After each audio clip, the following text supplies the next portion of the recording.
I think a lot of the time it may be an AC tendency to kind of say this group needs a purpose, you know, like do we? um, it'll be fantastic that we could each together, you know, create a Dunbar group for this group. That's probably not likely, right? It'd be great if we can come here and learn how to create Dunbar groups in our own locales. That will happen or it won't happen as it goes. It'd be great if we could come here so we can all attain spiritual enlightenment. That'd be great, or not, whatever. You know, it'd be all great that we can come here and reconcile with the fact that this world is running out of energy and it's a entropic process that is playing out before us. And there's, you know, like y'all have said, there's not much we can do about it. But you know, just to be in fellowship, I think is fantastic. You know, to speak with minds who kind of understand these things. You know, Divine Beast writes here. You know, it puts our mortality in the forefront and makes how we live very important. You know, I agree completely. I also agree. Like I dabble with the electronic gizmos and stuff, but you know, like in Fight Club, I look forward to the days when we can drive venison from the shells of old buildings. You know, we can hunt on Main Street. You know, I resent modern life because it's so illusory and, you know, kind of contrived in really malevolent, bad ways and, and so much deception. Um, so I love seeing the posts on Reddit and hearing this group speak just to feel not alone, to be honest. But I think it's provided me a lot in my own spiritual development too, which is really great. Um, you know, so just to say that, it's kind of a breath of fresh air. You know, I think that these kind of understandings, given the nature of culture and society and media, you know, when you come to understand how the world more truly operates, you know, it can be very lonely. It can be very difficult to kind of connect around these things. And so I think that that's you know, this is something that the group has to offer, even just to, you know, spitball these ideas and converse over them. I really enjoy that. So Well, also sounds like at, I'm rambling. at the start of this of our meetings and our interactions with you, I realized though that he had a dimension also. He's a guy who probably had been very far in terms of spiritual. I hate that name, but you know what I mean. Like he had um, he had things to teach. He was actually teaching us a bit. Like he was playing the role of a cult leader, guru, using dynamics he understood. Now this is not. This is the dimension that's gone. We won't have this. That's for sure.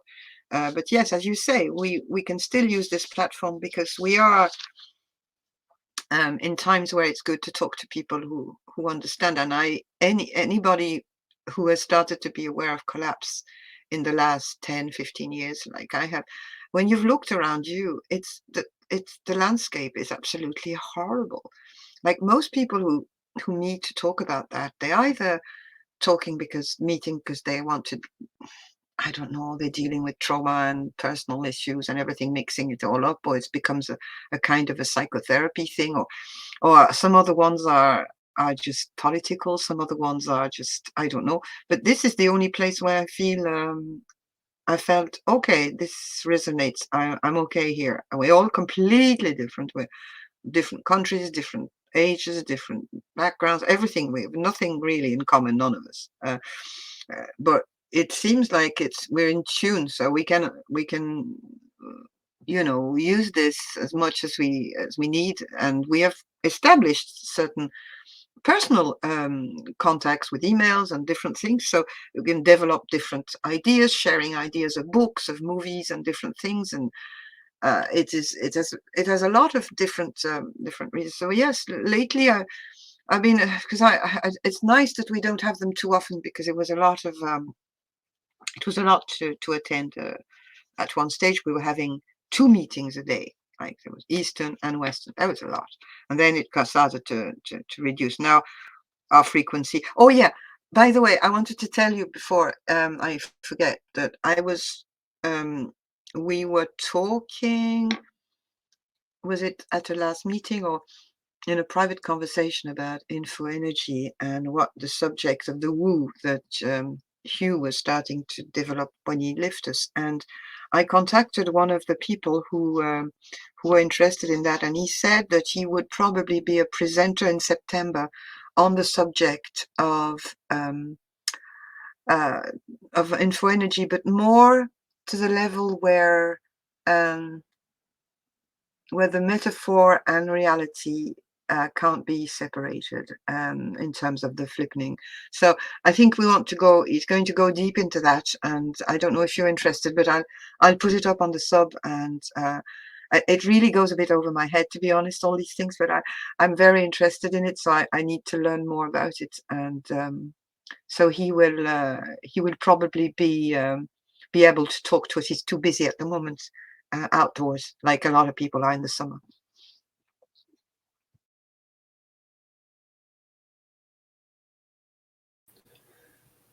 Well, I hadn't heard of the project, but that sounds fascinating. Really curious to learn more.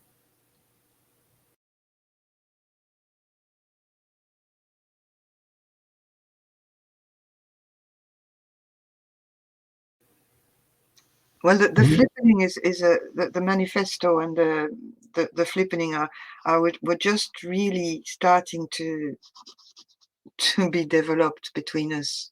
Only a few months, really, when Hugh passed away in February. So I think there is some things that I'd like to learn more about it. And there are some people I know who are listening who are probably, didn't participate much in the meetings or in the sub, but there are some people who were in contact with Hugh about this a lot, and I would really like if they would come forward a bit to help us and through the maze of understanding all these things, because I mean, I don't have a brain like Hugh and a lot of people here, so I need a lot of coaching and explanations, and not only explanations, but just presence. And a lot of things will happen. Get little light bulb that will go on suddenly, but the more we talk about it, you know, the flippening. Yeah.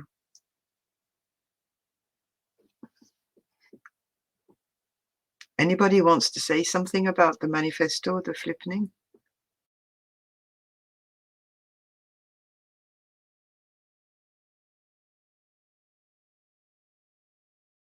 Yes, I'm reading your comment, GB. Yes, that's where I am now. That's what I'm trying to untangle a little bit without too much reasoning, but I need to digest that. And yeah, that's why we come back to how our minds are arranged, and yeah, and recognizing, exercising a lot of observation and a lot of self inquiry, um, because we're in such a sick world. We have so much layers to peel off, so much layers to peel off to get back to ourselves.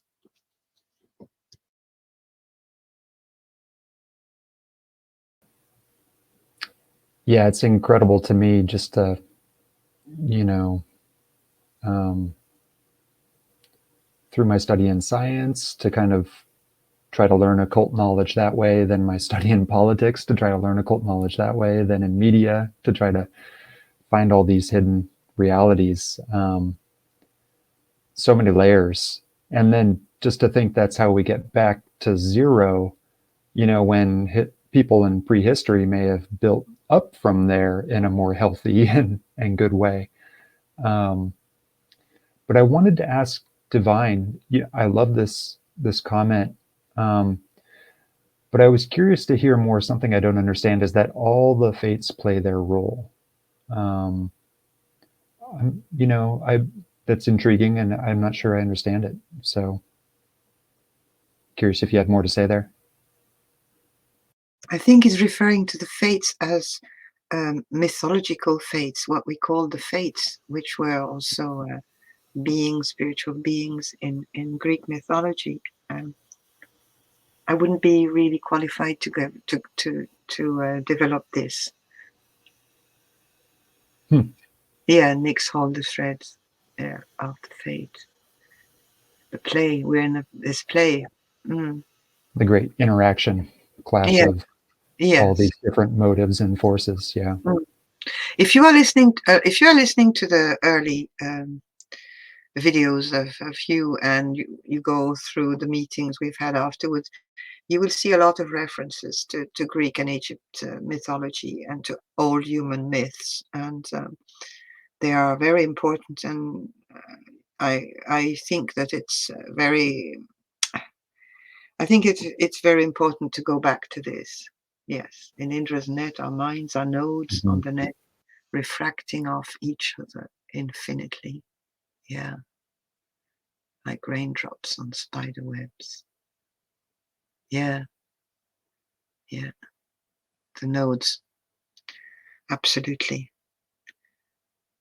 These are things to visualize and to meditate on sometimes, I think, because they just make so much sense, and they don't have sense. Do you know what I mean? They're just evident, self-evident. Yeah. Mm. Mhm. It's a pity you can't speak, DB. I understand that you have people Mhm. in your house and that you can't make any noise at this time. um, the next meeting will be Eastern, so you might be able to do it at a time where you can. I don't know. Might be the same. Mm. But to come back to mythology, yeah, if you go through the videos, all of you actually, and all me myself, because I'm listening to them, to old stuff again, and I realize how much the importance of the old myths, and how much there is to learn in all these symbols. And you need to know them. You need to listen or read the stories, and then let them resonate with your own, your own sensitivity, your own reference symbols, maybe, because they were symbols that they are universal. It's like what Hugh was saying about the phosphenes and the drawings on the caves. They are universal. They're everywhere in the world. You find the same shapes, the same symbols, and the myths are also the same.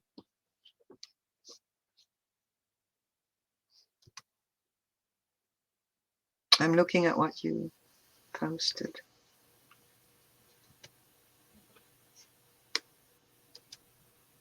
Oh yes. This is your work, isn't it?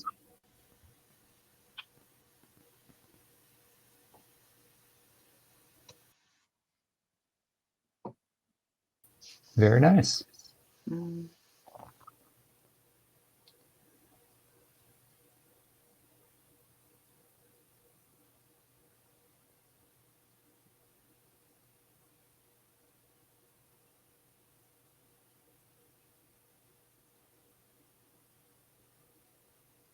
Now, I don't want to close this conversation if there's more there too, but I had a kind of a structural question. Um, as I'm trying to go back through the archives and see all the stuff that I missed over the years. And it's unfortunate that Hugh's no longer with us to be that teacher that you mentioned. Um, but of course, this group, if it's going to be a thing, we'll have to move beyond that. I guess I'm just curious, have folks undergone an effort to preserve the archives of what Hugh's done? So I'm worried about videos on YouTube expiring or going out of date, or I know there was talk about the manifesto, and so it was good that that was kind of preserved or cordoned off. But are there are we worried about losing any content that might be helpful for the future for people discovering this? Well, if I may answer, the YouTube channel. Um, well, for the moment, I think somebody. I know it might disappear, but all the videos have been copied on Odyssey. All the first ones, like all the no escape videos of you, and all the Darwin ones and the early ones. And then the meetings since the beginning are on another channel, Anime Boy, that Mike runs. So all these you can get the links when you go on Reddit, you see them on that channel. So our meetings won't be lost, and Hugh's videos are on Odyssey, on the, it's called Desiderata Extinctionati channel. So they're all there. So that won't be lost. His website is gone, but it's been copied to archive.org, and there is something on the sub. If you look at about and you look down, you'll see you've got the links, and all the other documents that he shared with us have been posted on the sub, and I have the links to, I think it's Google Drive or Dropbox or whatever. So anybody who's interested, you can just email me, but I've already posted them on the sub. So I think we have secured all that. I don't think it will be lost. I might have forgotten something, but no, we have the manifesto, we have everything. Yeah. That's great. Yeah, thank you for that work. That's Mike. He copied all these videos after Hugh died, because we turned off YouTube because we didn't know what was happening and wanted to be careful. And then he put them back on, and then he had them all copied to Odyssey, and he's kept putting the meetings on his channel so that they will continue. And he's still doing it. He will do this one. He will put, oh, thank you, Bob.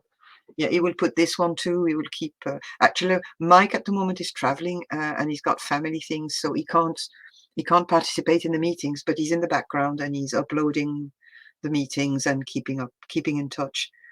And Gary is in Australia, so this meeting was not for him at this time. So I don't know about going south, but I think he mentioned that he was going on a trip, that he was going to be offline. So there's people who are not there, but they will probably come back a bit in the autumn. It was time to look at a lot of talks and meetings that you haven't looked at, and some of them that I need to revisit myself. But I'm looking forward to hear the take of that member of the Extinctionati who wants to talk about. Because we were exploring recently the gap between the metaphor and the fact of the flippening, and what's interesting is that it melts together and there's no difference, and that's where I want to go. And thankfully, that person has accepted to present that, so that's going to be really interesting. Thank you, Bob, for posting the Odyssey Extinctionati link. I think Mike's also got copies of everything, hasn't he? I think he keeps copies of all the meetings, and he must have some big hard drives. I have too. I've kept everything on an external hard drive. All the first meetings, so I'll always have archives, and I've kept, of course, all the writings and all the meetings and all the videos from. You never know what could happen, so it's good to have them on a hard copy somewhere. And Mike, yeah, he's a good archivist. Yeah. Mm-hmm. Yeah. I don't know about you, but I'm going to have to soon leave you, because my dog is just really wanting to go out, and I have to go and look after him. I have to get on with panicking. Oh. Do you want to tell the group that you're coming to see me? I'm coming to see you. You're going to cross the Irish Sea. Oh my God. No. Well, I haven't left my suburb in 2.5 years. I know. I imagine if I had to do that, I think I would have to take some drugs or something. I don't know, or a drink or something, which I'm bringing gadgets. Just deep breathing, deep breathing, and you'll be okay. Into the abdomen. And maybe it could be the moment to stop the meeting, and maybe stay silent and just yeah, okay, just a few minutes.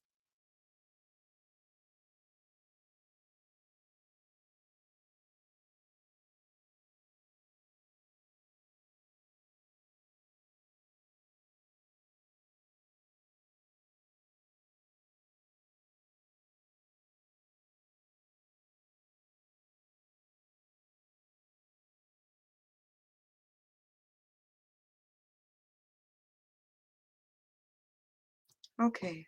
Well, I use the exercises that you has taught us, not on a daily basis, but nearly every time this, and I think they're very good. Not just for the before the meditation, but really when there is such things in as going somewhere or sorts of difficult things to do. And yeah, it was nice talking to you. I'm going to stop the recording. 1 second now. I'll do this. Yeah.